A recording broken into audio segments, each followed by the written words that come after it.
Assalamualaikum warahmatullahi wabarakatuh. Nama saya Elbi Priscilla Alexandra dari kelas 11 IPS 3 nomor absen 11. Hari ini saya akan mempresentasikan tentang resensi. Hal yang akan kita bahas pada hari ini adalah yang pertama ada pengertian, yang kedua fungsi, ketiga jenis-jenis, keempat unsur-unsur, kelima struktur, keenam kaidah kebahasaan, dan yang terakhir ada contoh. Hal pertama yang akan kita bahas adalah pengertian. Pengertian dari resensi secara umum adalah suatu penilaian terhadap sebuah karya yang berupa buku, karya seni film, maupun drama. Menurut si Tepo, objek resensi tidak terbatas pada buku, tetapi juga berupa film, drama, pameran, dan berbagai bentuk. Pengertian resensi menurut Goiskeraf adalah sebuah tulisan atau ulasan mengenai nilai sebuah karya atau buku. Resensi menurut Jus Yursiana adalah tulisan mengenai buku yang menggambarkan, menjelaskan, dan menilai buku.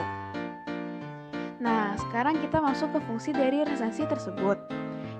Fungsi resensi ada 3. Yang pertama ada informatif, menginformasikan keberadaan buku atau film tertentu sehingga pembaca merasa tertarik untuk mengetahuinya lebih lanjut.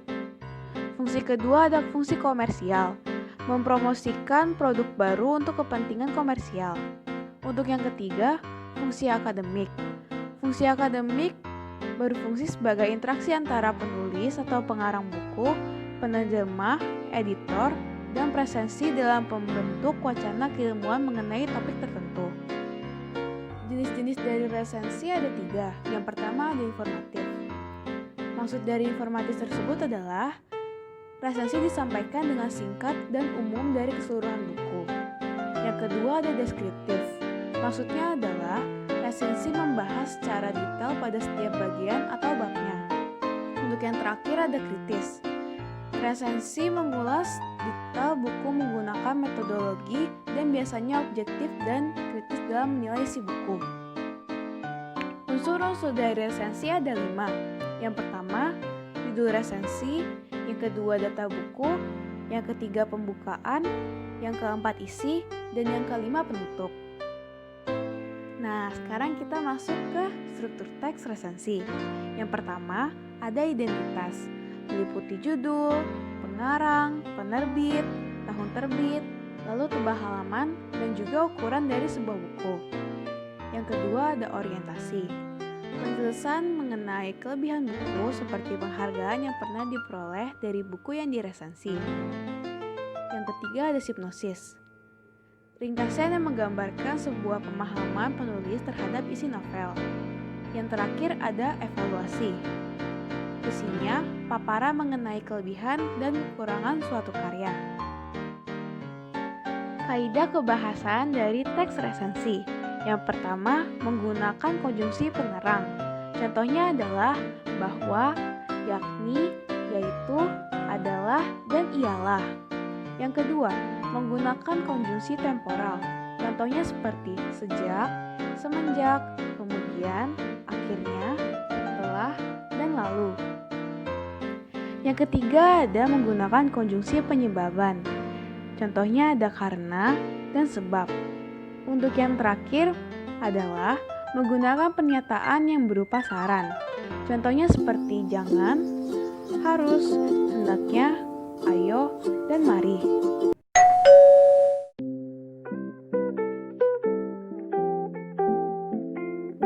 Identitas buku. Judul buku Dear Nathan, penulis Eriska Febriani, penerbit Best Media pada tahun 2016, jumlah halamannya adalah 520 halaman. Orientasi. Dear Nathan adalah novel keluaran Wattpad yang cukup sukses. Konon, novel debut dari Eriska Febriani ini juga masuk ke dalam rak bestseller hingga berbulan-bulan dan membuat novelnya masuk sebagai salah satu novel mega bestseller di sejarah penjualan buku di Indonesia. Hipnosis dari novel ini adalah novel ini menceritakan tentang seorang gadis bernama Salma Alfira yang terlambat datang ke sekolah barunya di hari pertama. Ia yang kebingungan di depan gerbang kemudian bertemu dengan seorang laki-laki yang mengenakan seragam putih abu-abu sama seperti dirinya. Kemudian lelaki itu membantunya menyelinap lewat samping sekolah. Hari itu Salma berhasil masuk berkat bantuan lelaki itu, laki yang belum sempat ia ketahui namanya. Salma, gadis kaku si kutu buku yang hidupnya selalu tertata penuh dengan planning untuk kedepannya, berbanding terbalik dengan Nathan, lelaki yang membantu Salma di hari pertama masuk sekolah baru. Ia si pembuat onar, biang kerok yang selalu menjadi buah bibir. Salma mengetahui nama lelaki itu pun dari gosip yang beredar tiap saat di kantin sekolahnya. Salma yang begitu lugu nyatanya mampu membuat Nathan jatuh hati. Nathan memang brengsek, tetapi dia tahu betul bagaimana cara menghargai seorang perempuan. Ketulusan Nathan pun membuat Salma luluh begitu saja. Meski Salma selalu diwanti-wanti oleh Afifah, sahabatnya, sekaligus teman sekelas Nathan, agar jauh-jauh dari pembuat onar itu. Terlepas dari kisah cinta yang mewarnai kehidupan Nathan, masalah keluarga yang timbul sejak dulu pun tak kunjung terselesaikan. Nathan selalu terbuka kepada Salma, sehingga ia mengetahui kerapuhan Nathan di masa lampau. Evaluasi. Yang pertama, kelebihan. 1. Karakter di dalam novel ini lumayan kuat. Nathan yang konsisten jadi anak nakal sampai cerita nyaris ending, dan Salma yang konsisten jadi baik sampai ending. Ada alur sebab akibatnya, sehingga membuat pembaca tahu alasan kenapa Nathan menjadi bandel seperti itu. Kekurangan. Yang pertama, ceritanya terlalu bertele-tele dan sejujurnya membosankan. Untuk yang kedua, cerita yang seharusnya sederhana juga jadi ribet dengan narasi-narasi yang jelimet dan terkesan menggurui. Untuk yang ketiga, penulis seolah sangat berpihak pada peran utama pada buku tersebut. Sekian penjelasan dari saya mengenai teks resensi. Mohon maaf bila ada kata-kata yang salah. Terima kasih.